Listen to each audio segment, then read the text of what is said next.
வணக்கம். இன்னைக்கு வீட்டு வாசல் கட்டுற தோரணம் பார்க்கலாம். அதுக்கு என்னென்னலாம் தேவைப்படுதுன்றத முதல்ல சொல்கிறேன். Colour paper, straw, scissor, painting, அதுக்கான ப்ரெஷ்ஷு, அது கட்டுறதுக்கான நூல், வீட்டில் இருக்க நூல், அப்புறமா பென்சில், மார்க்கர், அது மாதிரி வச்சுக்கலாம். நம்ம மார்க் பண்ணணும் இல்லையா, அதுக்கான பென்சில்.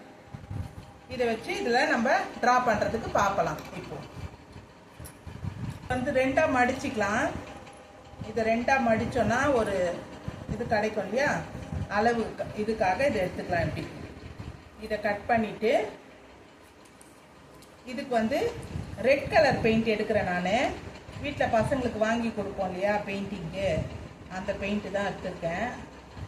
அந்த ரெட் கலர் பெயிண்ட்டு வந்து இந்த இதில் அடிச்சுக்கலாம். இந்த ஸ்டாலை வந்து நம்ம அப்ளை பண்ணி விட்டுக்கலாம்.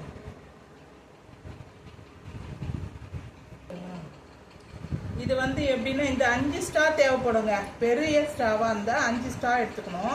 அது நம்ம ரெண்டாக மடித்தோன்னா 10 வருது இல்லைங்களா, 10 ஸ்டா தோராயமாக தேவைப்படும். அதுக்கு தான் பெரிய அதை ரெண்டாக மடித்தோன்னா 2 வரும்.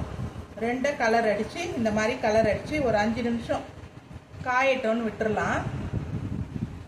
அந்த மாதிரி காஞ்சி ஒரு 10 ஸ்டிக்கு நம்ம ரெடி பண்ணிக்கலாம்.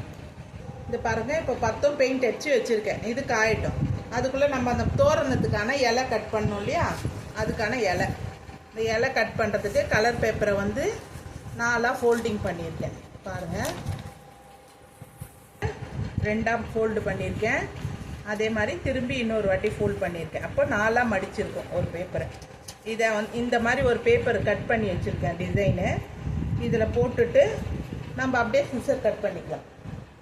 வேணும்னாலும் நீங்கள் பென்சிலை வரைஞ்சிக்கிறதா இருந்தாலும் வரைஞ்சிட்டு கட் பண்ணலாம். நான் அது பேப்பர் இது இருக்கிறதுனால நான் அப்படியே கட் பண்ணிக்கிறேன். இதை நல்லா நான் நீட்டாக அழகாக கட் பண்ணிக்கலாம். அப்போ நல்லாயிருக்கும். ஒரு பேப்பரில் வந்து இப்போ 4 மடிச்சிருக்கோம் இல்லையா, அதில் வந்து பார்த்திங்கன்னா 2 பேப்பர் மடிச்சிருக்கேன். அப்போ 8 மாயலை வரும். 8 மாயலை வந்ததுன்னா இந்த நடுவில் வைக்கணும் இல்லையா பேப்பரில், நம்ம இந்த ஸ்டாலை இது பண்ணும்போது ஃபோல்டு பண்ணுறதுக்காக இந்த காம்போட பண்ணியிருக்கேன். இப்போ பாருங்கள் இது எத்தனை இருக்குன்ட்டு. 2 3 4 5 6. இதை பாருங்கள், இந்த மாதிரி 8 மாயலை வந்துருக்கு. இது என்ன பண்ணணும், சென்டராக இருக்குது பாருங்கள், இப்படி ஒரு சென்டர் வந்து நம்ம பாயிண்ட் பண்ணோம்னா அந்த இலையோட ஷேப் வந்து நல்லாயிருக்கும். ஓகேவா? இப்படி ஒரு இலையும் நம்ம இப்படி பண்ணிக்கிட்டோன்னா பார்க்கறதுக்கு அந்த சென்டர் நார் இருக்கும் இல்லையா, அந்த காம்பு நீட்டு அந்த மாதிரி தெரியும். அதுக்காக நம்ம ஒன்றுத்தையுமே இந்த மாதிரி ஸ்ட்ரெயிட் பண்ணிக்கலாம்.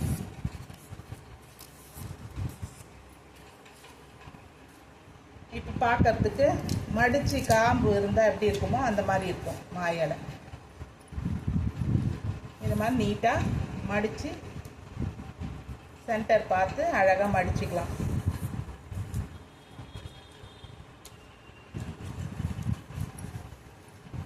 வீட்டில் நம்ம 4 இது சாதா நாளில் இருக்கும், விளக்கேற்றுறோம் இல்லை எதனா ஒரு வேலை இருந்தால் வாசலில் கொஞ்சம் அழகாக இருக்கும்னு நினைப்போம்போ, அப்போ நம்ம இதெல்லாம் வந்து செஞ்சு வச்சுட்டு பண்ணலாம். பசங்க குழந்தைங்க இருந்தால் கூட அவங்களும் கொஞ்சம் ஆக்டிவாக ஃபோனே பார்க்காத அவங்கக்கிட்டேயும் சொல்லலாம். ஏதோ ஒன்று விளையாடிட்டு இருப்பாங்க, டைம் இது பண்ணுவாங்க. அவங்களுக்கும் கொஞ்சம் ஹெல்த்தாகவும் இருக்கும். ஃபோனை பார்த்து பார்த்து பார்த்து ஃபோன்லேயே இருக்கிறது, பேசுறது குறைஞ்சிடுச்சு. அந்த இதெல்லாம் கொஞ்சம் நல்லா இருப்பாங்க பசங்களுக்கும். இதை மடிச்சுட்டேன். இன்னும் ஒன்று இருக்குது, அதையும் நம்ம அதே மாதிரி மடிச்சுக்கலாம்.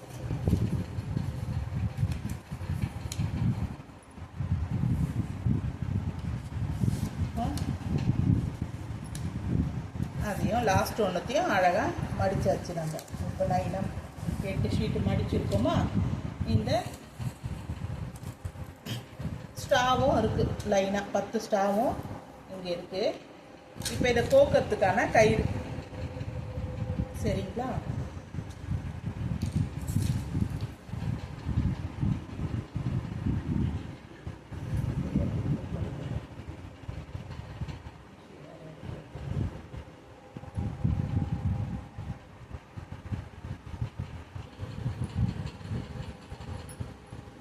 தோரணம் கட்டுறதுக்கான நூல் எடுத்துருக்கேன்ப்பா. உங்கள் வாசல் எப்படி இருக்கும், எவ்வளோ லென்த் இருக்கும்னு தெரியும்ல, அந்த லென்த்துக்கு நீங்கள் அளந்து எடுத்துக்கோங்க. இப்போ நான் வந்து ஒரு மீட்டர் அளவுக்கு நான் எடுத்திருக்கேன். இந்த பைப் போகிறதுக்காக குச்சி கட்டியிருக்கேன்ப்பா, நூலில் கட்டியிருக்கேன். இப்போ ஏன்னா அது கொஞ்சம் ஈஸியாக போகுன்றதுனால குச்சி கட்டி விட்டுருக்கேன். இப்போ இதில் வந்து ஒன்று, இப்போ இதை வந்து லைனாக கோத்துப்போம். கோத்துட்டு எத்தனை வருதுன்னு பார்க்குறேன். என்னோட வாசல் அளந்து நான் போட்டிருக்கேன். உங்களோட வாசலுக்கு எவ்வளோ வருதோ அதை மாதிரி போட்டுக்கோங்க. எக்ஸ்ட்ரா இருந்தால் பிரச்சனை இல்லை. சின்னதாக கம்மியாக செஞ்சிட்டிங்கன்னா ஜாஸ்தியாக டைம் எடுக்கிற மாதிரி இருக்கும். அதனால் முன்னாடியே பண்ணிட்டு தான் ஈஸியாக இருக்கும். இது வந்து பைப்பில் ரெட்டு கலரு இது அனுப்பியிருக்கோம் இல்லையா, அதை வந்து பெயிண்ட் பண்ணியிருக்கோம் இல்லையா, அதை வந்து ஃபஸ்ட்டு போட்டுக்கிறேன். கீழே கொஞ்சம் ஸ்டக் ஆகுது, வேறு ஒன்றும் இல்லை. இது வந்து இந்த கிருஷ்ண ஜெயந்திக்கெலாம் பசங்க கேட்டே இருப்பாங்க பாருங்கள். அப்போல்லாம் எதெல்லாம் செய்ய சொல்லலாம். லீவில் இருக்காங்க, அந்த மாதிரி இருந்தால் கொடுக்கலாம். இப்போ இந்த நீட்டுக்கு எத்தனை வருதோ அதை போடுறேன். அப்புறம் நடுவில் அந்த நம்ம இது ஒட்டிக்கலாம். எனக்கு 9 வந்தால் போதும்னு நினைக்கிறேன். ஏன்னா நடுவில் நம்ம தோரணம் மாயில வேற வைக்கணும் இல்லையா, அதுக்காக பார்க்குறேன். இது வந்து இடிக்குது, கொஞ்சம் குச்சி வந்து உடச்சிடுவோம். உடச்சிட்டு அனுப்பிடுவேன்.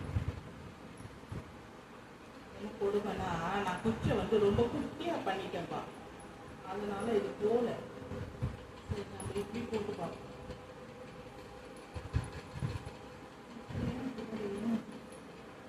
எங்கேயோ நிற்கிது. இந்த பாருங்க, தோரணத்துக்கான அந்த ரெட் கலர் பைப்பை வந்து இந்த நூலில் போட்டுட்டேன். இது வந்து பாப்பா ஃப்ராக்ல வந்தது அந்த மணி, அதை எடுத்து வச்சிருந்தோம். ஒரு குட்டி ஃப்ராக்ல அதுல இருந்த மணி தான் இது எடுத்து வச்சிருந்தேன். ஏன்னா இந்த பைப் வந்து வெளியில கயிறை விட்டு வெளில வராத இருக்கிறதுக்காக இந்த மணியை வந்து இதுல போட்டிருக்கேன். இப்போ இதுல என்ன பண்ணலாம், 1 by 1. இப்போ இந்த கேப் இருக்கு பாருங்க, இந்த கேப் ஒரு கேப் விட்டுட்டு ஒரு கேப் அந்த மாதிரி பண்ணலாம். நம்ம பண்ணிட்டோம்னா இதுவா இருக்கும், மாயில தோரணம் வைக்கிறதுக்கு ஈஸியா இருக்கும். இதை வந்து ஒரு இது பண்ண இதை வந்து மாயில வைக்கணும் இல்லையா, இப்படி வச்சுட்டு பண்ணிடுவோம். ஸ்டாப்லர் இருந்தால் ஸ்டாப்லர் அடிச்சுக்கலாம். ஸ்டாப்லர் எங்கே இருக்குதுன்னு தெரியல எங்கள் வீட்டில்.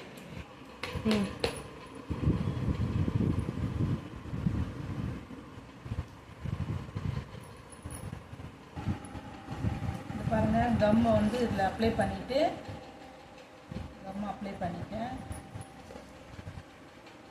கம்மை இந்த 2 பைப்புக்கும் நடுவில் நடுவில் வந்து மடிச்சு விட்டுறேன். இங்கே வச்சுருவோம். வச்சுட்டு இது பாருங்க, கம் இங்கே வச்சுருக்கேன். இதை இப்படி வச்சு ஃபோல்டு பண்ணிவிடுவோம். ஓகேவா, அடுத்தது அதே மாதிரி பண்ணுவோம்.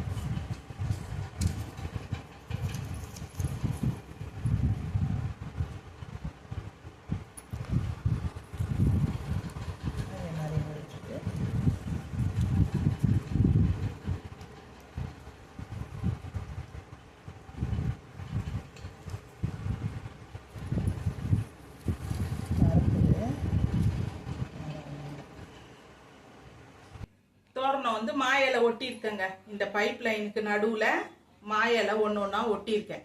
இப்போ இதுக்கு வந்து டிசைன் நம்ம நடுவில் எதனா கொடுத்தோன்னா பறக்காத இருக்கும் இல்லையா, அதுக்காக என்கிட்ட இருந்த ஆரி ஒர்க்குல இருக்கிற ஸ்டோன்ஸை மட்டும் வைக்கிறேன் நான். சரிங்களா, இந்த ஸ்டோன்ஸை வந்து பறக்காது, இலை பறக்காமல் இருக்கிறதுக்காக ஒரு ஸ்டோன் வைக்கிறேன். கம் வச்சுட்டு ஒரு ஸ்டோன் வந்து ரெடி பண்ணலாம். இப்போ இந்த ஸ்டோனை வந்து இதில் ஒட்டிட்டேன்.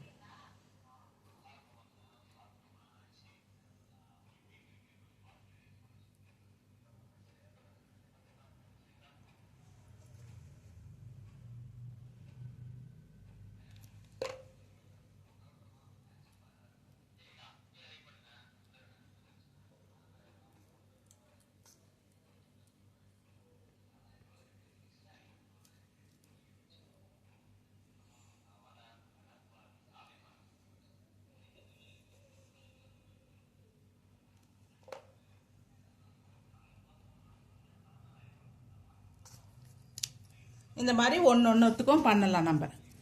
சரிங்களா? ஒரு ஒரு இலைக்கும் அதே மாதிரி பண்ணிட்டு வந்துடலாம். இந்த பாருங்க, ஒரு ஒரு மா இலைக்கும் நான் இந்த மாதிரி ஸ்டோன் எல்லாத்துக்குமே ஒட்டியிருக்கேன். நம்ம கையில் வீட்டில் இருந்த சிம்பிளாக இருந்த ஸ்டோன்ஸை இதில் லைனாக ஒட்டியிருக்கேன். இது நீட்டாக வைக்கிறதுக்கு காமிச்சிருக்கேன் பாருங்க.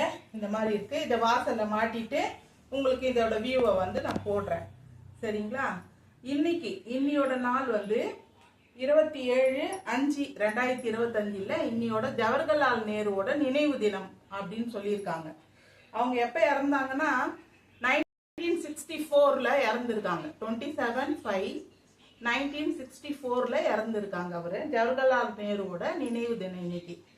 அதே மாதிரி எந்த விஷயத்த நம்ம யோசிக்கணும், நிதானமா யோசிச்சு செயல்படுங்க. வெற்றி கண்டிப்பா கிடைக்கும். எல்லாருக்குமே ஒரு டைம் இருக்கும்ன்றது கிடைக்கும் கண்டிப்பா. ஆனா யோசிச்சு ஆலோசனை பண்ணி துணிஞ்சு செயல்படுங்க. வெற்றி நிச்சயம். என்னோட சேனல் பிடிச்சிருந்தா, இந்த வீடியோ பிடிச்சிருந்தா லைக் அண்ட் ஷேர் பண்ணுங்க, சப்ஸ்கிரைப் பண்ணுங்க, மற்றவங்களுக்கும் இதை ஷேர் பண்ணுங்க. இந்த மாதிரி சின்ன சின்ன வீட்டில் இருக்க பொருளை வச்சு நம்ம என்னென்னலாம் செய்யலாம்னு சொல்லிட்டு உபயோகமானது யூஸ்ஃபுல்லான மெசேஜை நான் உங்களுக்கு கொடுக்குறேன். Thank you so much.